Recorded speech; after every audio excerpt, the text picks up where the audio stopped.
નમસ્કાર. અર્જુન મોઢવાડિયાનો ધમાકો. કોંગ્રેસમાંથી ભાજપમાં આવેલા અને વિધાનસભાની પેટાચૂંટણી જીતી ચૂકેલા અર્જુન મોઢવાડિયા તેમજ સિયાજ ચાવડાને ચૂંટણી પહેલા આપવામાં આવેલા મંત્રીપદના વચનો પાળવા જરૂરી બન્યા છે. ત્યારે ચર્ચા એ છે કે હાલ કેબિનેટમાં કોંગ્રેસમાંથી આવેલા 4 નેતાઓ મંત્રી છે અને બીજા 2 નવા મંત્રી લેવાથી કોંગ્રેસ ગોત્રના મંત્રીઓની સંખ્યા 6 થઈ જશે.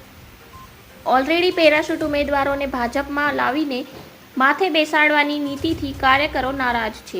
ત્યારે મોઢવાડિયા ચાવડાને મંત્રીમંડળમાં સમાવવા માટે મુખ્યમંત્રી હાલના કોંગ્રેસ કુળના કયા મંત્રીઓની બાદબાકી કરશે?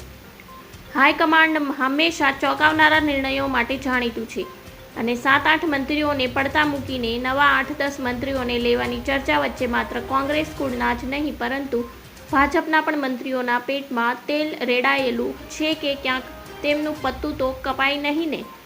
આમ એક બાજુ ખુશી, બીજી તરફ ગમનો માહોલ છે.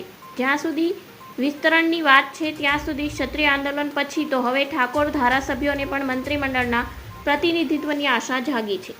ધન્યવાદ. જય હિન્દ.